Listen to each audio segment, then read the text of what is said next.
I have a problem. I haven't for a long time now been able to stop isolating myself. I will avoid my friends, avoid anybody that wants to talk to me. I won't reply to their messages for weeks. I'll dodge as many calls as I can. I actually have quite a few friends that I have not spoken to in months because I haven't gathered up the courage to force myself to reply to them. I know it's part of my anxiety. I know that. And I also know I have no reason to be so against replying to people. It's not like I don't enjoy talking to them. I really enjoy interacting with people and talking to people. But there's just such a barrier. There's such a high mental barrier that I have to cross to respond. And when I eventually do respond, I am afraid that they're going to be upset at me for not responding for so long. They're not going to want to talk to me anymore because I took so long to respond.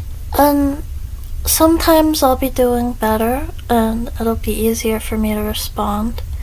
And I won't even think about it that much, but a lot of the time I'm doing worse and responding to people, texting people back, calling people back, answering them when they call me. It's like this Herculean task. And sometimes it's just easier to be alone. Most of the time it's just easier to be alone, actually. And for months and months now, I've been telling myself that I'm just going through a hard time mentally right now. I haven't found a medicine combination that works, and I haven't had one that's worked for me in a very long time. And as soon as I get put on the right pill, I'm gonna be back to the version of me that doesn't have a problem replying to people, that talks to friends all the time, that enjoys social interaction. And with every new medicine that gets prescribed to me,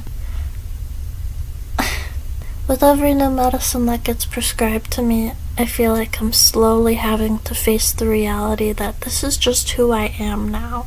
I got prescribed Astaris, or however you pronounce it.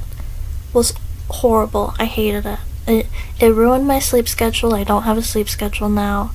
I was so exhausted all the time. I couldn't get up. I couldn't do anything. So we stopped the Astaris. Now I'm on adderall.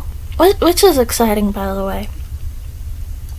I've been on like 20 different medications at this point, and I've just been waiting for her to prescribe me something addictive. No wonder there's an Adderall shortage. Like, I have debilitating, life-ruining anxiety, and I've never been prescribed anything for it that's stronger than, like, vilazodone. But I just have a little bit of trouble staying on task, and she's like, you know what, here's some Addies. Take them.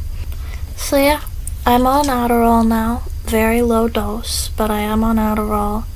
And I thought this is gonna be the one. I'm gonna be back to the old version of me that can talk to people and enjoy it and not want to leave the whole time, who doesn't feel like she just got shot in the chest whenever she's on the phone with someone, who doesn't put off responding for hours and hours because it just seems overwhelming.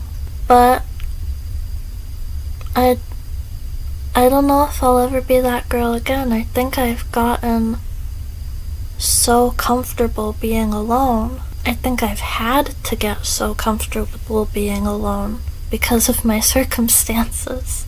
Not being alone, even though I get a lot from it.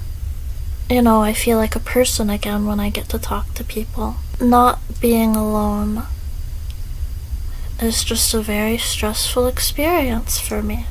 I think I have to accept that I need to start forcing myself to talk to people, to respond to people in a reasonable amount of time. whether I like it or not, and hopefully after a while it won't be so hard anymore. I put off calling my dentist for like 3, maybe 4 months because I just so badly didn't want to talk to the front desk lady that answers the phone at my dentist. But like on Friday, I think, today's Sunday, on Friday I think I finally sucked it up and was like, okay, my teeth hurt a lot, I need to call. I was right to put it off for 3 months. She is so mean. Little background, my dentist said that I have something I was born with, I forget what it's called, but it means my teeth are very weak, my enamel's very weak, so they get cavities very, very easily. And the dentist knows this, and he said that any of the teeth that he's worked on in my mouth, I can go in, and if they get cavities on them again, he will fix it for free. Also, this tooth right here is fake. It's a porcelain crown, and it's been in a lot of pain lately. I don't know why. So I call her and I explain how he said I could come in for free and he would fix any teeth that got cavities again for no reason, because he knows I take care of my teeth. And she was like, so what are you wanting to come do? What's the problem in your mouth? And I was like, well, one of the teeth that he put a crown on really hurts. And she was really rude about it. She kept asking exactly where it was in my mouth and making me repeat it over and over again. And she was like, and what's the other problem? And I said, some of the teeth he's already worked on are getting cavities on them again, and he said he would fix that for me if I called up here and asked to come in. And she said, well, if you have cavities on your teeth, that's due to your brushing routine and not our fault, so no, we can't fix it. This bitch just told me I don't brush my teeth and that's why I'm ugly. Oh my god. I never should have called up there. But it feels like everybody else in the world just gets to live.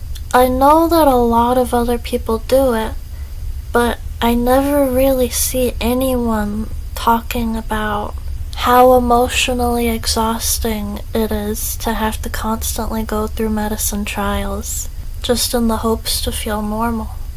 And it's just heartbreaking that one medicine that doesn't work that well for me will put my whole life out of commission for 3 weeks. For the first 12 hours of every day, I was so physically exhausted that I would just have to lay there doing nothing. I stopped having the attention span to read. I've only finished, I think, 2 books this month, versus last month I had already finished like 8 books by this time. I'm a very private person. I don't like people knowing anything remotely personal about me, nothing identifying, nothing that could lead to where I live, who I am. I like to be as private as possible. But I know this is a little bit goofy, but I feel like I kind of have to talk about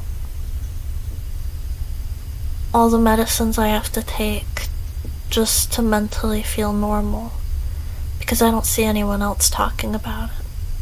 Maybe there's a whole corner of the internet that I'm missing out on that I don't know about, where they talk about how they're on 4 different medicines at a time and how they have to constantly change it, how they have to change those medicines every single month in the hopes that one of the combinations will work for a few months before they have to change it again. I've never seen anyone talk about it, and I know other people live this way too. I know my videos only get 40 views, but I hope somebody sees some of them and knows that they aren't the only person that has to deal with the constant stress of relying on medication and hoping, praying that the next combination will work for them when most of the time it never does. 'Cause that's how I feel. I feel like I'm the only idiot in the world who's so ill and so stupid that